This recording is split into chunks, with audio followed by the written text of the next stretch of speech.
La beauté d'une femme, vous le savez, madame, messieurs, dépend de plusieurs facteurs, notamment son accoutrement, son maquillage, bref, son apparence.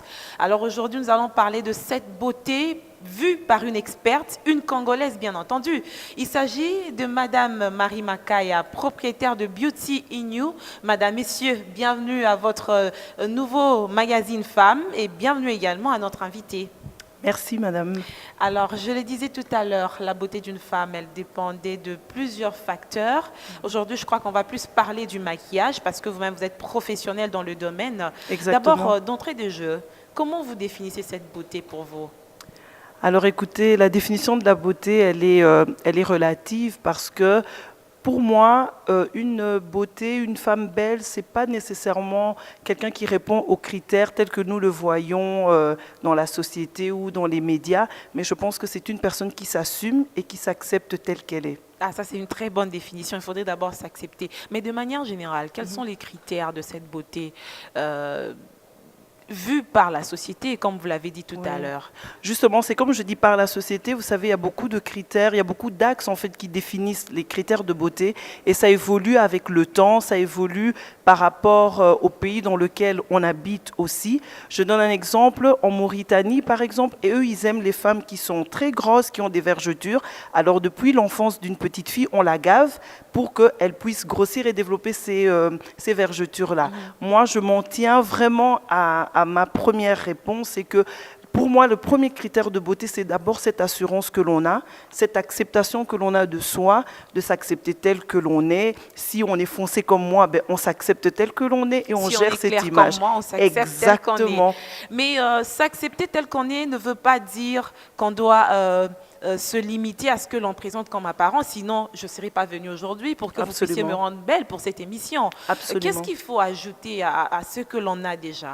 Je pense que ce qu'il faut ajouter, c'est savoir rehausser justement les atouts naturels que l'on a. Si on a un beau sourire, ben c'est très bien de pouvoir rehausser ça avec un bon rouge à lèvres ou un gloss. Et si on a des beaux yeux, c'est bien d'accentuer. Parce qu'en fait, c'est ça le rôle premier du maquillage. Ce n'est pas nécessairement de faire de nous une personne que l'on n'est pas, mais c'est plutôt de rehausser les atouts que l'on a naturellement. Et en tant que maquilleuse, justement, aujourd'hui, on trouve que tout le monde est devenu maquilleuse parce que c'est un métier, on retrouve plus des femmes. Qui est maquilleur et qui ne l'est pas? Écoutez, c'est difficile à répondre parce que je pense que chacun connaît ses dons, chacun connaît ses capacités, mais je crois qu'un maquilleur ou une maquilleuse doit être capable de pouvoir embellir la personne sans la transformer et faire d'elle, disons, un monstre. Excusez-moi d'aller dans l'extrême, mais je pense que c'est pour permettre aux personnes de comprendre ce que l'on veut dire par maquiller. C'est vraiment respecter la morphologie naturelle du modèle que l'on a et utiliser les éléments maintenant cosmétiques pour embellir la personne. Et cette histoire de make-up, les hommes s'en plaignent. Ils disent finalement, c'est une transformation, comme vous l'avez dit. Est-ce que ce n'est pas une exagération de la part de vous qui faites ce travail, de pouvoir changer, rendre une personne telle qu'elle ne l'était pas auparavant, sans éléments distinctifs qui font ce qu'on puisse quand même la reconnaître? Justement, c'est ça, c'est là qu'on reconnaît une professionnelle. C'est quand la personne, le modèle, est quand même ressemble à ce qu'elle est naturellement, mais avec une touche de glamour, je veux dire. Donc c'est ça. Si je devais répondre à votre question, quand vous me demandez c'est qui un maquilleur ou c'est qui une maquilleuse professionnelle, c'est cette personne qui a cette capacité de prendre le modèle tel qu'elle est quand elle vient, mais de rehausser ses atouts. Et de cette façon-là, même les personnes qui la connaissent pourront la reconnaître et apprécieront ce changement-là. Et pour ressortir justement ce changement de manière glamour, garder la même personne avec sa beauté naturelle, il y a quand même beaucoup de facteurs qui entrent en jeu.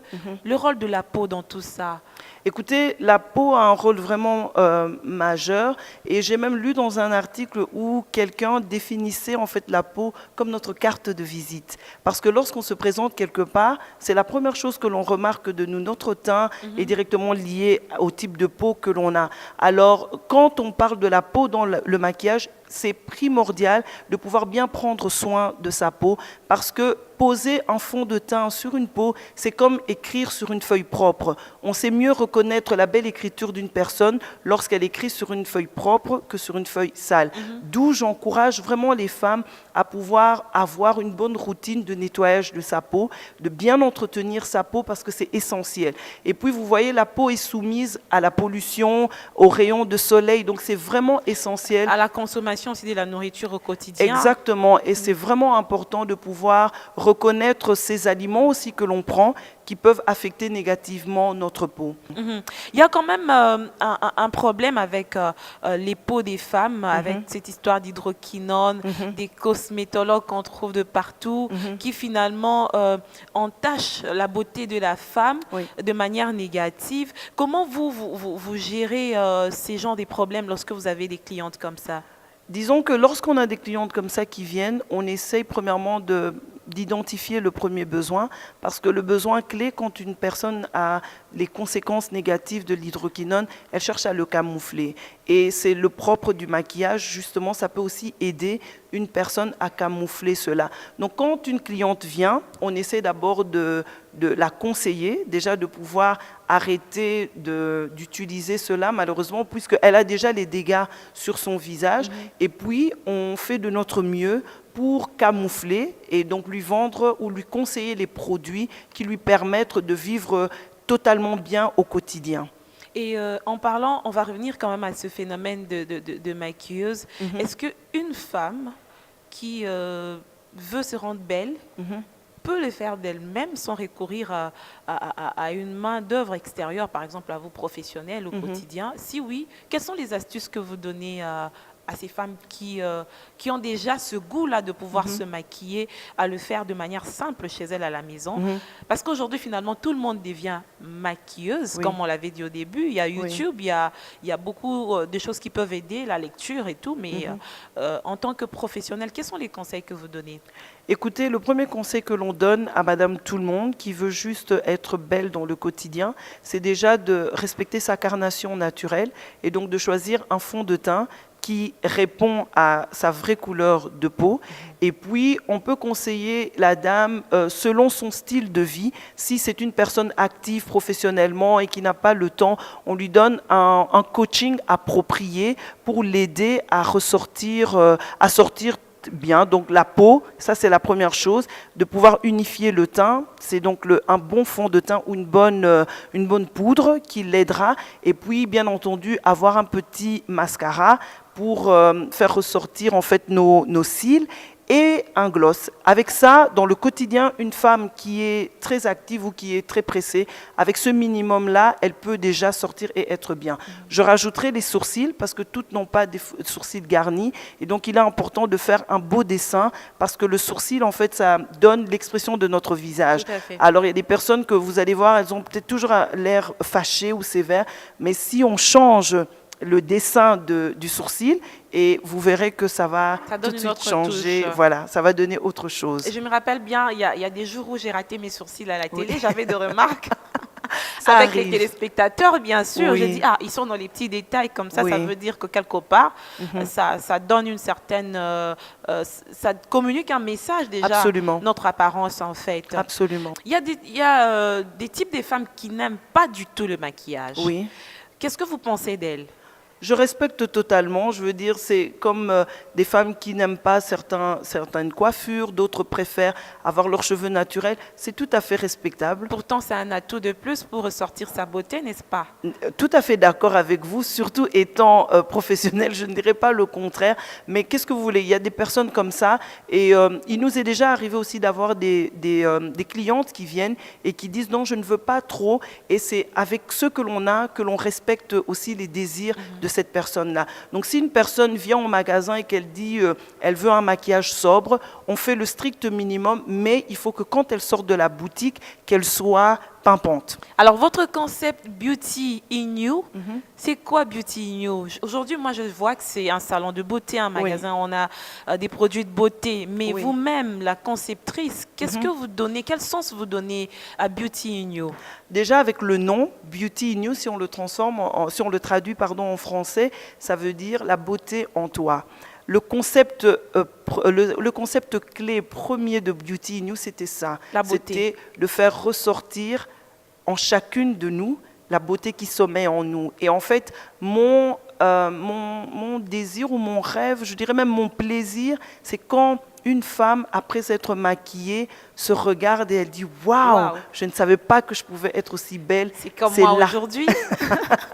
C'est là j'ai été relookée, mais je garde ma personnalité en fait. Exactement. Et en fait, c'était ça le concept. C'est juste donner un cadre aux femmes du Congo où elles peuvent venir et avoir les mêmes avantages qu'à l'étranger. Ça veut dire pouvoir avoir la possibilité de tester son produit avant de l'acheter et de ne pas être obligé de juste se contenter de ce que l'on me donne, mais de vraiment venir et d'observer, de regarder, de pouvoir aussi obtenir un conseil. C'est vraiment créer un cadre de bien-être, Beauty in You. Un cadre de bien-être à un coût qui n'est peut-être pas abordable pour toutes les femmes. C'est vrai, mais c'est un premier pas, c'est un début. Rien ne nous dit qu'on va s'arrêter là. On pourra peut-être aussi étendre Beauty in You dans des zones qui permettront à chacune de pouvoir être contente avec les finances qu'elles ont. En parlant de Beauty in You, aujourd'hui à Kinshasa, ça fait combien d'années déjà? En fait, Beauty in You à Kinshasa existe depuis le 1er septembre 2015. C'était le premier jour que nous avons. Bientôt 3 ans. Vous en êtes où par rapport à vos objectifs? L'objectif premier, comme je vous l'avais dit, c'était vraiment de créer un cadre où les femmes congolaises peuvent venir et avoir les mêmes privilèges qu'à l'étranger. Et je pense que de ce côté-là, cet objectif a été atteint. Les dames ont assimilé l'idée. Quand vous parlez des mêmes privilèges qu'à l'étranger, c'est par rapport aux produits ou par rapport à votre touche? Non, par rapport aux produits, plus par rapport aux produits.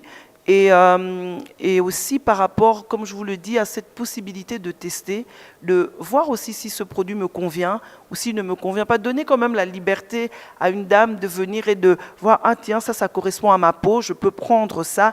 Et c'était aussi de lui donner le conseil. Mais ces genres de salons de beauté, on les trouve maintenant un peu partout à Kinshasa. Oui, et je suis très contente. C'est pas une particularité. Non, au début, ce n'était pas le cas. Il y a 3 ans presque, quand on a ouvert, beaucoup de femmes répondaient positivement à ce concept-là, à cette possibilité de pouvoir essayer. L'autre côté aussi, c'est le respect du prix. Parce que généralement, au Congo, on vend les produits, mais on les vend à des prix que l'on estime trop chers. Dans Beauty, nous, on essaye au maximum, par la marque que nous représentons, de nous aligner aux tarifs qu'ils donnent aussi à l'étranger. Donc, vous avez lancé un business, vous avez étudié le terrain, sur base de quoi vous avez été convaincu à pouvoir lancer ce marché à Kinshasa? Écoutez, j'étais convaincue déjà par le simple fait que la femme congolaise est très coquette.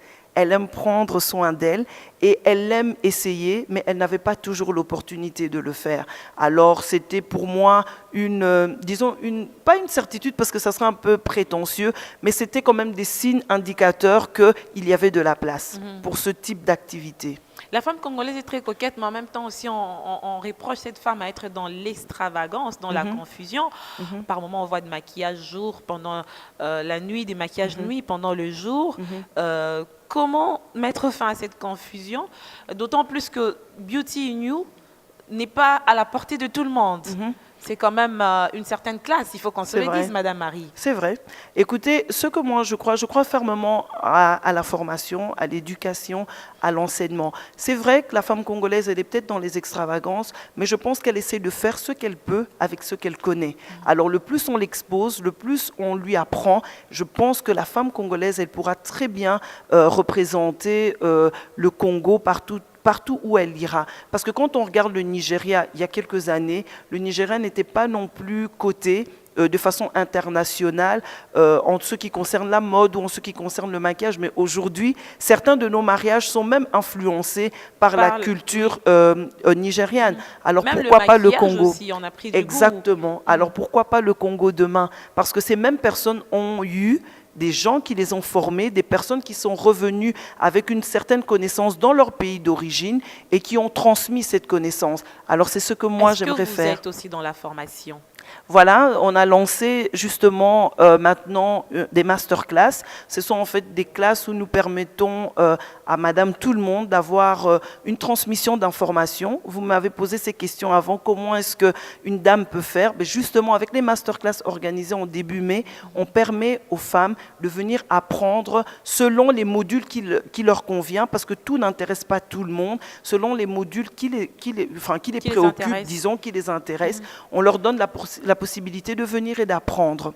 Et il y a quand même aussi cette classe des gens qui ont déjà du talent Oui. dans le maquillage, qui veulent peut-être aussi améliorer. Il faudrait un encadrement. Je le disais quand vous étiez en train de me maquiller, on voit sur Facebook des annonces maquilleuses, mais on se rend compte que la touche n'est pas la même avec celle qui est professionnelle ou celle qui a appris sur l'état, qui s'appelle maquilleuse. Est-ce que Marie Makaya a ce goût aujourd'hui de pouvoir peut-être lancer un encadrement avec ces jeunes maquilleuses qui ont... Qui sait, je serais ravie de le faire en tout cas. Je serais très ravie parce que c'est comme ça que j'ai commencé ma carrière entre guillemets de maquilleuse. J'étais une passionnée de maquillage depuis mon enfance, mais mes parents ne voulaient pas trop entendre parler de ce type d'études. Alors j'ai fait d'autres études. En fait, je suis formatrice d'événements, je suis organisatrice d'événements de formation et après cela, qu'est-ce que j'ai fait? Je me suis dit, c'est pas le tout de s'arrêter à la passion, c'est bien aussi d'apprendre, c'est bien de pouvoir s'éduquer. Et donc, qui sait, peut-être qu'il y a une autre Marie qui est là au dehors, qui aspirait à la même chose, je serais ravie de coacher. Alors, chez vous, c'est une passion, n'est-ce pas? Oui. Donc, vous l'avez depuis votre enfance. Oui. Un peu aujourd'hui avec du professionnalisme. Je veux dire, est-ce que ce métier vous nourrit? Comme on dit toujours, c'est un métier qui nourrit son homme, le maquillage. Le maquillage nourrit, ça peut nourrir, c'est vrai, mais ce n'est pas facile. Il faut apprendre à se sacrifier, il faut apprendre à s'organiser aussi. Et en fait, c'est ça toute ma passion, c'est communiquer plus que juste utiliser des pinceaux et appliquer des couleurs sur le visage de quelqu'un. C'est vraiment apprendre à devenir une femme d'affaires. Et c'est ça que j'aimerais, moi, communiquer. Au-delà du talent, au-delà de la passion, c'est comment vivre. Et pour ça, il faut une organisation. Pour ça, il faut une certaine connaissance qui doit être aussi. Exactement. Il faut des stratégies parce que sinon, on va se retrouver un jour. On est en saison saison haute, c'est le pic. Il y a beaucoup de mariés, mais il y a des saisons aussi où il n'y a rien. Comment faire pour vivre? Alors c'est ça que moi, je me dis, oui, si une personne s'intéresse à avoir cet arrière-plan-là, comment faire? Je serais ravie. Ça veut dire que vous formez aussi dans l'entrepreneuriat. Exactement. Avec votre expérience. Exactement. En fait, je ne me suis pas contentée juste d'utiliser le maquillage. Maintenant que vous êtes dans le make-up studio, vous avez vu que nous ne maquillons pas seulement, mais il y a aussi la vente des produits. Donc ça, ce sont des stratégies qui sont mises en place, mais il y a tout autre type de stratégie qu'une autre maquilleuse peut aussi développer pour l'aider à vivre. Alors, vous faites quand même beaucoup des pays à l'extérieur par rapport à votre domaine. Qu'est-ce qui bloque un réel épanouissement de la femme congolaise, puisqu'on parle de l'entrepreneuriat dans ce secteur? Qu'est-ce qui lui manque en fait? Qu'est-ce qui manque à la femme congolaise de manière générale, dans le secteur parce que vous êtes de maquillage ou dans le secteur entrepreneuriat? Dans l'entrepreneuriat, waouh. Écoutez, je dirais que c'est peut-être... Alors qu'on reconnaît à la femme congolaise d'être entrepreneur. Je pense que c'est une prise en charge. Mais de manière informelle. Je pense que justement, la femme congolaise, elle a besoin d'encadrement, elle a besoin de prise en charge, elle a besoin de coaching parce que les femmes congolaises sont des battantes. Et pour être entrepreneur, c'est une des qualités, il faut être battante. Quand je vois des mamans se réveiller à 3 heures du matin, aller chercher du pain et vendre, ça veut dire quelque chose. Il y a cette rage-là de vouloir s'en sortir. Oui, je peux utiliser ce mot. Les femmes congolaises sont enragées, elles en veulent, mais elles ont besoin d'encadrement, elles ont besoin de support, elles ont besoin d'avoir une plateforme qui les aide à pouvoir s'épanouir dans ce qu'elles veulent faire. Et je pense aussi ce qui aiderait les femmes congolaises, c'est d'avoir des coopératives, d'avoir ce groupe-là de femmes qui se mettent ensemble pour une même cause, parce que il ne faut comme pas... les femmes de l'Afrique de l'Ouest. Oui, parce qu'il ne faut pas se mentir, l'union fait la force. Au plus on est unis, au plus on peut avancer, au plus on peut avoir de l'impact. Mais la plupart des femmes que j'ai reçues dans l'émission Femmes disent que ça marche toujours pas entre les femmes congolaises. Il y a des pics de jalousie, il y a la Oui. concurrence. Oui. On se dit, mais celle-là, qu'est-ce qu'elle veut nous apprendre? Marie Maka, elle parle Oui. trop de son maquillage, on se maquille. ça. Qu'est-ce qu'elle va apporter de plus?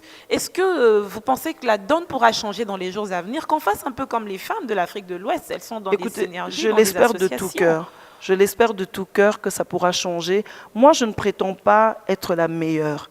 Ce que Marie Makaï a fait, elle apporte juste sa pierre à l'édifice. Donc, il y a plus talentueuse que moi, il y a plus douée que moi, parce que l'avenir, l'avenir nous le dira. Les gens n'arrêtent pas d'avoir d'enfants, donc il y a beaucoup de talents qui continuent à naître. Tout ce que moi j'aimerais faire, c'est apprendre de ce que j'ai appris de l'autre côté, je voudrais transmettre ça à quelqu'un d'autre. Pourquoi être complexé devant une autre personne d'une autre nationalité, alors que nous aussi, on a des talents qui sont Est-ce en que nous. vous reconnaissez les talents des autres maquilleuses congolaises? Absolument. Comme qui? Ben, par exemple, Samantha Ntsele, Suave, je reconnais son talent. Oui, elle m'a déjà maquillée aussi. Elle a sa touche, elle a sa particularité et moi je l'apprécie énormément. Je me dis, il y a de la place pour tout le monde. Ça ne sert à rien de se mettre les bâtons dans les roues. Créons quelque chose qui va communiquer une force au lieu de nous tuer. En parlant justement de l'entrepreneuriat encore, c'est quand même un secteur qui nous intéresse le plus parce que c'est par là que le développement, l'élan des développements peut partir. Quels sont les facteurs ou les valeurs qui en fassent qu'aujourd'hui, vous atteignez les niveaux que vous avez eus malgré les difficultés? Qu'est-ce qui vous a en fait le plus motivé? Ce qui m'a motivé, c'est vraiment, je vais le dire, je n'aime pas être complexé devant une autre nationalité ou un autre pays. Alors moi, j'ai grandi en Belgique et je me suis dit, ben voilà, pourquoi est-ce que quand je suis en Belgique, j'ai le temps de tourner dans un magasin, j'ai le temps d'essayer, j'ai le temps de pouvoir me dire, j'achète aujourd'hui, j'achète demain. Pourquoi je ne peux pas communiquer? Est-ce que ça se passe aussi chez vous comme ça, une cliente entre et puis Absolument. on le voit dans d'autres pays, hein, aux États-Unis, Oui. vous l'achetez du maquillage, Absolument. on vous l'essaye et puis après vous partez, vous n'êtes pas obligé d'acheter. Exactement. Ici, Alors les valeurs on va que... te bouder. Et, Mais oui, mais non. Au continent Sombino Koutouté, on t'a maquillé. Non, pas du tout. Chez nous, en fait, dans Beauty in You, c'est pas comme ça que l'on fonctionne. On essaye au maximum de donner une bonne expérience à une femme qui entre dans notre boutique pour que quand elle sort, le jour où elle voudra acheter, qu'elle nous ait en tête. Donc on fait de notre mieux pour conseiller, on fait de notre mieux pour être patiente aussi, parce que la vente et le conseil demandent de la patience. Alors si je devais répondre à votre question par rapport aux valeurs qui m'ont encouragée, c'était ça, c'était de se dire, je veux que mon pays aussi bénéficie d'un plus, je veux que mon pays soit noté et coté quelque part dans ce domaine-là. Donc vous verrez bien, moi je n'ai pas été dans le domaine de l'organisation de l'événement, chose que j'aurais pu faire, mais je me suis dit pourquoi pas toucher ce domaine cosmétique-là et permettre à une femme de se dire je n'ai plus rien à envier à celle qui est à l'étranger. Moi aussi, quand j'ai envie, je sais que je peux aller chez Beauty in You. Et voilà. Il y a une cliente même qui nous avait raconté une anecdote. Elle était partie à Paris et elle est rentrée dans le magasin où on vendait aussi Black Op juste pour avoir le plaisir de leur dire vous savez, maintenant, on a ça aussi chez nous à Kinshasa. Hein. Alors voilà, c'est ça. Ces valeurs-là, c'est vouloir le bien de notre pays. En fait, exactement. à l'aise même chez soi. Exactement. Et dans les coulisses, là, pendant notre maquillage, je vous disais que ça demande quand même de la patience. Quelles sont les qualités d'une maquilleuse? Les qualités d'une maquilleuse, effectivement, la patience, parce que vous voyez, le maquillage, c'est un processus. Si vous devez vous arrêter aux commentaires négatifs d'une personne quand elle vous regarde en train de travailler dans la phase 1, vous n'allez jamais avancer. Vous n'allez jamais avancer. Donc, il faut avoir cette patience, mais aussi avoir une confiance en soi, confiance en ce que vous savez faire, confiance en vous, en sachant que, ok, je sais que quand je commence comme ça, je terminerai à tel point. Il y a eu beaucoup de personnes qui pouvaient me décourager, même pendant que je travaillais, en train de dire, ah, mais pourquoi est-ce qu'on l'a pris? Elle, nous aussi, on a telle cousine qui s'est maquillée, on a telle personne qui s'est... Vous savez, toutes les femmes estiment que parce qu'elles mettent le fond de teint, elles savent maquiller. Mais moi, j'ai confiance en ma touche. J'ai confiance en ce Dieu qui a placé une particularité en moi et je me focalise sur ça. Et donc, à part la patience, Qu'est-ce qu'il faut avoir comme qualité? Il faut continuer à s'éduquer. Il faut continuer à s'éduquer parce que le maquillage, on va dire, c'est une science qui évolue. Le maquillage des années 70 n'est pas le maquillage des années 80 et certainement pas le maquillage du 21e siècle. Donc il faut avoir cette volonté de continuer à apprendre, mais aussi apprendre des autres. Je vous ai cité tout à l'heure Samantha Ntsele. Quand je regarde le travail qu'elle fait, je me dis, ah, tiens, tel côté, je pourrais aussi améliorer. Vous voyez, donc c'est bon de rester ouverte, d'être patiente, polie, parce que parfois, on rencontre des mariés au moment le plus stressant de leur vie. Alors, il faut savoir garder ce côté respectueux parce qu'elle ne le fait pas exprès, elle est sous pression et vous êtes la dernière personne à toucher son visage avant de sortir. Donc, il faut développer des qualités interpersonnelles, savoir aussi comment vivre avec tout un chacun. Alors, Marie Makaya, aujourd'hui, Beauty in You, demain, on ne sait pas. Exactement. Demain, qu'est-ce qui peut arriver? Comment vous entrevoyez l'avenir du secteur de maquillage, de beauté, on peut dire, parce que le maquillage, ça réduit quand même, de beauté en RDC? Écoutez, je pense qu'il y a vraiment beaucoup à faire, il y a vraiment de la place, parce que quand on parle de maquillage, moi je fais le maquillage de beauté, mais il n'y a pas que ce type de maquillage-là, vous avez le maquillage cinématographique, donc... On en parlait d'ailleurs tout à l'heure. On en parlait d'ailleurs tout à l'heure, exactement, donc il y a beaucoup de choses que je pense que on peut encore développer. Vous avez le maquillage, le grimage, le maquillage pour les enfants, le body painting, donc il y a absolument beaucoup encore à faire. Donc moi, je nous encourage. Mais le tout dépend aussi de l'essor de ce secteur dont vous venez de citer. Par exemple, le cinéma, il faudrait qu'on ait quand même une industrie qui Vous savez, je pense que ça va ensemble. Il y a des personnes, pendant qu'on est en train de parler, il y a des personnes qui rêveraient de produire un film. Il y a des personnes qui sont en train de rêver de réaliser de grandes comédies musicales. Mais vous savez, elles sont peut-être freinées parce qu'elles se disent, mais par rapport à ce que je veux faire, qui va imager, qui va rendre vivant ce que j'ai en tête? Or, le maquillage joue un rôle primordial dans tout cela. Donc, je pense qu'il y a beaucoup encore à faire. Nous avons encore des écoles à créer, nous avons encore des centres de formation à mettre sur pied. Donc, il y a une place pour le maquillage dans le Congo. Alors, une particularité dans Beauty in You, je le disais avec vous, puisqu'on a eu longuement le temps d'échanger pendant le maquillage, c'est cette ambiance aussi qui nous met à l'aise quand on est maquillé. Vous avez une particularité ici, je ne sais pas si c'est une exclusivité aussi, d'utiliser les produits Black Cap. Pourquoi avoir choisi Black Cap alors que, je le disais, c'est un produit qui coûte quand même cher par rapport aux revenus des Congolais? Oui, c'est vrai, mais il y a aussi beaucoup de Congolaises, Madame Feza, qui voyagent et qui sont déjà clientes de chez Black Cap. Alors, ce qui s'est passé, c'est qu'au début du projet Beauty in You, quand on pensait à ouvrir le make-up studio, nous avons sollicité beaucoup de marques, dont Black Cap. Et Black Cap a accepté de suivre Beauty in You, de se dire c'est un bon projet, c'est une bonne façon aussi de faire connaître des produits pour les Africains dans un pays africain.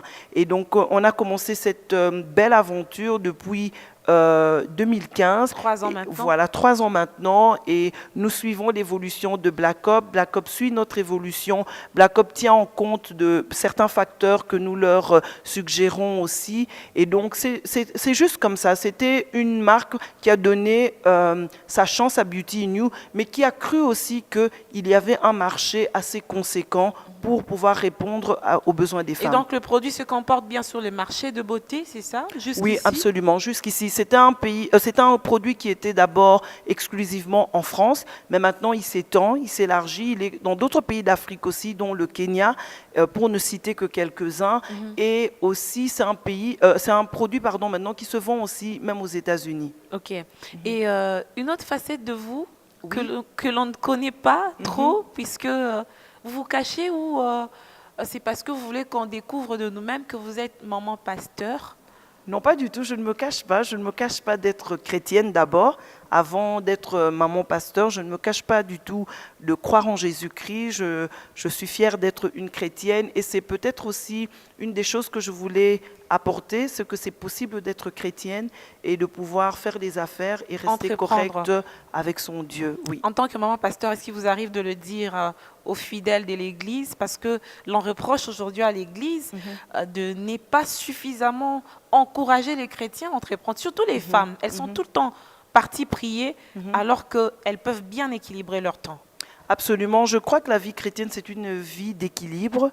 Il est possible de pouvoir prier, mais il est possible de travailler aussi. Surtout que nous avons un Dieu à qui nous devons rendre des comptes par rapport au talent qu'il nous a donné. Donc la Bible le dit clairement, à celui qui on a beaucoup donné, on redemandera beaucoup.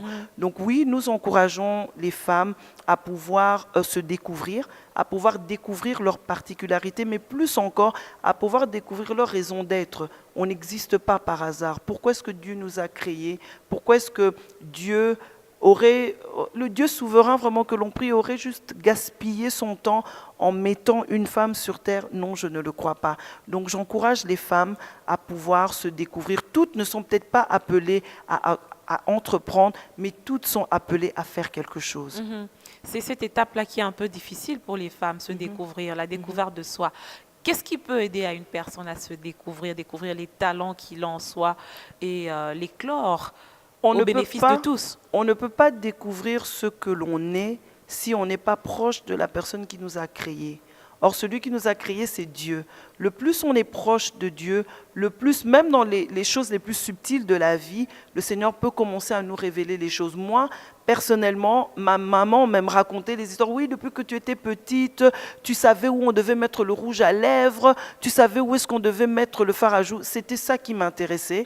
Et j'aimais bien aussi encourager les gens. Moi-même, étant une personne complexée dans mon enfance, comme je vous ai dit, j'ai grandi dans un autre pays où on me rappelait tous les jours que j'étais sombre, j'étais foncée, plus foncée que mes sœurs. Et en fait, c'est cette frustration-là d'aller dans les magasins et qu'on me dise non, on n'a pas un fond de teint aussi foncé pour vous. C'est en fait toutes ces frustrations-là qui m'ont conduit à me découvrir, à me dire mais pourquoi pas? Pourquoi est-ce que moi je ne pourrais pas Donc, me maquiller? chacun peut se sentir belle dans son teint, c'est ce que vous Absolument, voulez dire. c'est ce que je veux dire. Je suis noire et très, très fière Et de belle en l'être. même temps. Merci beaucoup. Merci. Oui, revenons à notre histoire de maman pasteur. Oui. Est-ce que c'est facile? Non, c'est pas facile. Pas facile de jongler le tout entre le travail, entre l'entreprise, si je puis dire, la famille, le ministère.